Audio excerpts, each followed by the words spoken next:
In today's video, I'm going to be driving this car. Yes, this is a Cadillac car. Obviously Cadillac are coming to F1 in, well, next year now, 2026. A couple of, last year sometime actually now, I should say, they released a sort of concept. It was blue with some white stripes on it. Yes, there's also bits of yellow and red as well, but the majority of the car was blue with white bits on it. So that's what I've done. Let me remind you, there is a little bit of limitations there, and obviously that livery doesn't have any sponsors on it, so all the sponsors that I've got here may or may are subject to change. They're probably not gonna, may or may not be Cadillac sponsors, but like DHL, Kellogg's, Domino's, etc, etc. Most likely most of them aren't going to be on the car come 2026. We don't know who yet is going to be driving for this car, but yeah, I'm actually happy in the way it turns out. I think it looks better. I'm especially happy with the way the halo comes out. Check the onboards will be coming very shortly as we go for a race around Austin. But yes, just a few notes. Obviously, it's got the Cadillac Racing logo on the side where the Red Bull logo used to be as well, and the Cadillac Classic logo, which apparently is still in use on the side pod, to just differentiate between the multiple Cadillac logos. But let me know what you think about this livery in the comments below. Today's race is from the Circuit of the Americas. It's a track. I haven't actually raced around this track yet, purely because in career mode it's a sprint, and I'm not a fan of sprints, to be honest, as well. I'm going to be driving as Daniel Ricciardo. Now, the game has given me P7, being quite generous, so I'm interested to see how I get on. It's a rare top 10 start for me, if you're familiar with my channel. Race strategy is a bit interesting. I think that the AI are all going to do medium halves, and then there's very little variation. But according to this, it might be a case of, you know, medium softs isn't too bad. So I think that's what I'm going to do, just to vary it up as well. So 5 red lights then for the United States Grand Prix, and a bit of a hold, and away we go. It's a poor start for Piastri, and Sainz are going to go take the outside line here. I'm already past Piastri here. Can I get Sainz into turn 1, take the white line, the 2 Red Bulls squabbling away, and I will be in front of Sainz. That's a good start up to P5. Not able to get Perez as well, but look at that, Lando Norris, he is at the front, and he's got a little bit of a lead in front of second place Charles Leclerc in the yellow and black Monza liveried Ferrari as well. But Norris looks like he's run away. Look at the mini-map, he's got that bit of a gap there. I'm closing in on Sergio Perez, of course, as well. Obviously there's no junior team here, but I'm not able to get past, as that is Verstappen. He's having a go at Leclerc. I wonder if Leclerc's got some sort of damage or something, because, you know, Norris has really moved in front. And yes, well, while those two are squabbling, I'm going to have a go at Sergio Perez around the outside. It's not going to work there. I need a bit more downforce. You know, this has still got the RB, but can I get him into the final corner? Wanted to have a go there at the end of there. Don't want Danny inside the final corner. Perez gives me the room. Good move up to P4. Don't see too many. You know, this corner suggests it should have more overtakes than we do see, but yeah, very rare to see an overtake there at the final corner. But I have made it work.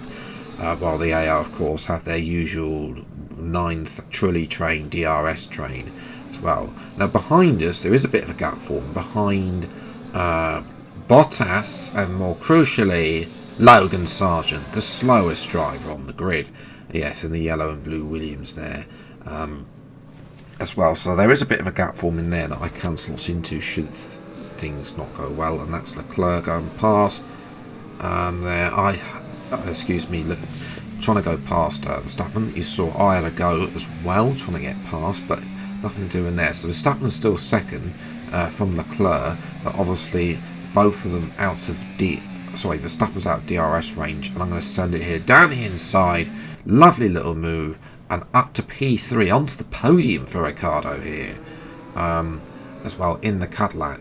The man that won't be featuring in this car because he's ruled himself out as well. But yeah, lovely little move there. Yes, now caught up to Max Verstappen. However, what on earth was that going through turn 1? Disgusting rear end, and I've lost DRS to Verstappen. The tyres are starting to go off on it's only lap 7.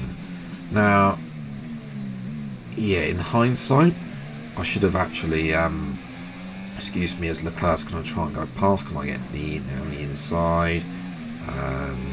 Yes, I'm kind of going to cut across. As well, so I'll show a replay here. Leclerc's on the outside there, as well, and not able to get past. But as I was saying, I really should have thought about pitting for mediums, and I didn't really. That was a mistake, as well. And that is Sargent. He's lost out to his teammate, and now Esti Besti in the Lotus is going to get past him too. Yeah, I've lost out. Yes, it's just not. The tyres are horrible. I should have pitted lap 7 for hards, because that would have given me an undercut on the AI. I didn't pit for lap 7 for hards. You know, and on lap 9, I'm now, you know, I've already lost out to Leclerc, as you saw there. Now I've almost got Perez going past. So the tyre wear on this RB, I don't know if it seems to be one of the worst tyre wears, and well, it's not an RB, it's a Cadillac for this video, but I mean the base performance RB, I should say, excuse me, as well as watching Tsunoda struggling to get past Lance Stroll there, and he's lost out through the triple right-hander there as well. And look, that's Carlos Sainz as people start to make their pit stops. Yeah, hindsight, should have pitted earlier, should have tried to something different and undercut the AI massively, because they're only pitting now on lap 10 as well. I could come in and pit for Haas now, but I'm going to lose too much time, especially the fact that look at Leclerc, he is undercut the Max Verstappen, and there was a 2-second gap between them as well. Verstappen has been able to get back front in Leclerc as I go through this awkward pit lane. The brake assist has never really worked there.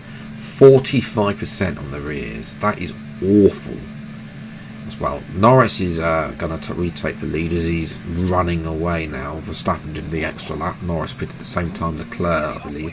2.4 seconds, not very good. Onto the soft tyres now, which I think will probably end up blowing up at some point. But yes, out in P10. That is to be expected. I'm going to, you know, it is to the point. But considering where we were battling for potentially a podium, it's not looking good. As that is Tsunoda still trying to get past Stroll, and he's still not past Lance Stroll. Stroll keeps in front for now. Time for the fastest lap of the race. We need to get to the end of the race on these tyres.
as I'm going to come out the final corner then and set a 136.4 as well. Now, yes, moving forwards then, lap 15, caught up to Hamilton. I'm going to send it down the inside here. Hamilton, not the easiest one. He did try to fight that, but I mean, yeah, my softs are still in a condition that they are still able to work for now. You know, I need to try and make as many positions up before they go off as well. Next up is Fernando Alonso. Next lap, guess what's going to happen? Same corner, same result. Down the inside and up to P7 as well. And, well, you can guess what's going to happen on the next lap. Down the inside of Sainz, this one a bit closer, up to P6. That, however, is where that's going to stop. My tyres really have gone off, especially the rears, 37-39% as well. Sainz is going to have a go on the left-hand side there, trying to just keep P6, but you can see I've lost now DRS to Russell, and Sainz is all over the back of me, and yeah, P6 is a maximum. In hindsight, I should have pitted early on lap 8, undercut the AI, and I would have been close to Norris. Yes, I'm not joking, I think I would have been close to Norris, but yes. Behind me though, it's not over between Hamilton and Alonso. Hamilton has woken up and he's going to try and get past Alonso. Alonso at the inside, Hamilton around the outside here, and Hamilton gets the better exit and will be up to P8 there. Sainz not able to get past. Look at the rears, 57%, almost in the second range of the third stage, excuse me, of tyre life there at 63%. But yes, I mean, P6 of Cadillac, I'm pretty sure they would take that. Any points that Cadillac get in 2026 is probably a bonus for them. You know, it's their first season in Formula 1. That's what, you know, remember what Haas were like. You know, they were over the moon when they were picking up P5s, P6s. And I'm not saying that Haas is going to be there. You know, we don't know where the 2026 grid is going to be, but that is where it is. So yeah, it's Lando Norris and Sergio Perez in the end. Perez got in front of Leclerc as well. Not really sure what happened to Leclerc there. He was too busy squabbling at the end. Verstappen DNF'd, otherwise it would have been P7. Yep, in hindsight, the hard tyres would have probably been the better bet. I don't particularly like the hards on this game, but with the amount of tyre wear in this particular race, they would have been a little faster, excuse me. But in the end, Lando Norris needs a round of applause because that was just pure domination from him. But that is it for today's video. There is one video left in the F124 Fantasy Livery series, and then that will be it because F125 mod will then be coming out. So that episode will be out in a few weeks' time. And I'm going to reveal now, to those of you who've watched the end, what that video is. I've kept it a surprise as well. And it is a nice surprise because obviously Adrian Newey, he's going to, later this year, he's going to be joining Aston Martin as well and taking over and designing their car, mostly for 2026. Obviously, a nice little touch to remember Adrian's first team in Formula 1. It's not a team that's on the grid anymore. Leighton House as well. They weren't on the grid for very long.